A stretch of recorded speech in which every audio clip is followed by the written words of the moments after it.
संसद के नवनिर्मित भवन के लोकार्पण समारोह के मुख्य अतिथि आदरणीय प्रधानमंत्री श्री नरेंद्र मोदी जी, माननीय लोकसभा अध्यक्ष श्री ओम बिरला जी, भारत के पूर्व राष्ट्रपति आदरणीय श्री रामनाथ कोविंद जी, केंद्रीय मंत्रिपरिषद के माननीय सदस्यगण, पूर्व प्रधानमंत्री आदरणीय श्री एच.डी. देवेगौड़ा जी, राज्यों के माननीय मुख्यमंत्रीगण, विभिन्न देशों के राजदूतगण, लोकसभा की पूर्व अध्यक्ष माननीय श्रीमती सुमित्रा महाजन जी, सुप्रीम कोर्ट के माननीय न्यायाधीशगण, राज्यों के उप मुख्यमंत्रीगण, नेशनल कैपिटल टेरिटरी दिल्ली के उपराज्यपाल महोदय, दिल्ली हाई कोर्ट के माननीय मुख्य न्यायाधीश महोदय, लोकसभा और राज्यसभा के माननीय संसद सदस्यगण, विभिन्न राजनीतिक दलों के माननीय अध्यक्षगण, नोबेल पुरस्कार विजेता श्री कैलाश सत्यार्थी जी, टाटा समूह के चेयरपर्सन श्री एन चंद्रशेखरन जी, प्रेस और मीडिया के सम्मानित साथियों, उपस्थित गणमान्य अतिथिजन, देवियों और सज्जनों, भारतीय लोकतंत्र के श्रद्धा स्थल भारत की संसद के नए भवन के लोकार्पण समारोह में आप सभी गणमान्य अतिथिजनों का हार्दिक स्वागत और अभिनंदन।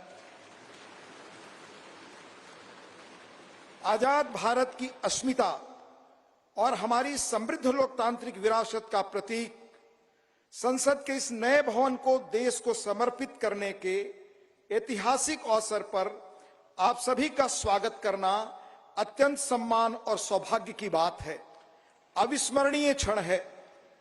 हम सब माननीय प्रधानमंत्री जी के आभारी हैं कि आजादी के अमृत काल में उन्होंने अपने कुशल नेतृत्व और असाधारण प्रयासों से स्वतंत्र भारत की जनता की आशाओं और आकांक्षाओं के अनुरूप नए संसद भवन की संकल्पना को मूर्त रूप दिया है। इसके लिए अपनी ओर से और समस्त देशवासियों की ओर से उनका हार्दिक धन्यवाद और अभिनंदन। आज हम सब ऐतिहासिक अवसर पर इस भवन के प्रांगण में एकत्रित हैं।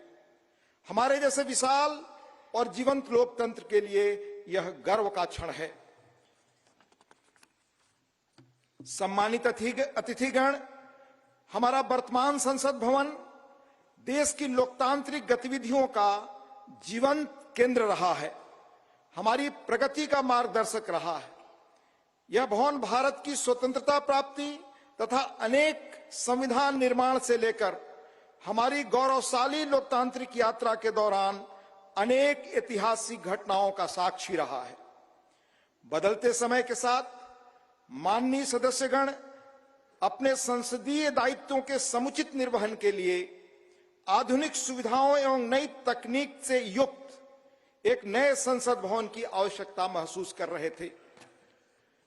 आने वाले वर्षों में परिसीमन के कारण सदस्यों की संख्या में बढ़ोतरी की संभावना एवं संसद की बढ़ती हुई जिम्मेदारियों को देखते हुए वर्तमान संसद भवन में स्थान का अभाव भी महसूस किया जा रहा था। यही कारण है कि संसद के दोनों सदनों ने माननीय प्रधानमंत्री जी से सांसदों की दक्षता बढ़ाने और संसदीय कामकाज की इफिशियंसी बढ़ाने के उद्देश्य से आधुनिक सुविधाओं और संसाधनों से संपन्न एक नए स्टेट ऑफ द आर्ट भवन के निर्माण का आग्रह किया था। यह अपार हर्ष का विषय है कि माननीय प्रधानमंत्री जी ने अपनी देखरेख में 2.5 वर्षों से भी कम समय में भविष्य की चुनौतियों से निपटने में सक्षम एक आधुनिक संसद भवन तैयार करवाया है। यह भवन ईंट और गारे की संरचना मात्र नहीं है, बल्कि देश की सर्वोच्च चुनी हुई संस्था के रूप में यह भवन देश के नागरिकों की आशाओं, अपेक्षाओं और आकांक्षाओं की पूर्ति का माध्यम है। यह नया भवन अपने आप में वास्तुकला का शानदार उदाहरण है, जिसमें देश की सांस्कृतिक विरासत और विविधता की अद्भुत झलक मिलती है। इसमें हमारी संसद की जरूरतों के अनुरूप सौंदर्य और प्रौद्योगिकी का मिश्रण भी किया गया है। यह भवन त्रिकोणीय आकार के स्थान का अधिकतम उपयोग सुनिश्चित करता है। इसमें लोकसभा और राज्यसभा के कक्षों में पुराने भवन की तुलना में कहीं अधिक लोगों के बैठने का स्थान है।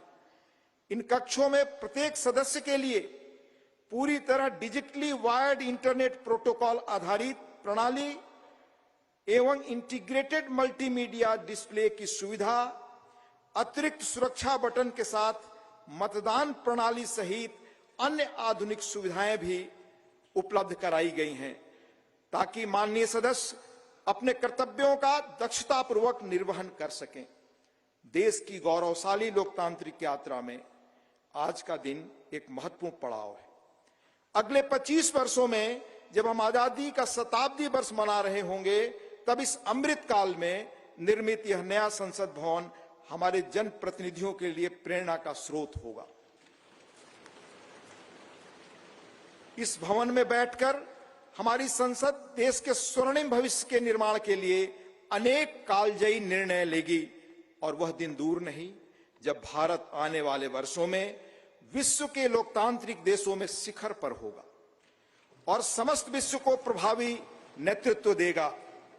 इन्हीं शब्दों के साथ यहां पधारे सभी सम्मानीय अतिथियों का पुनः हार्दिक अभिनंदन और स्वागत।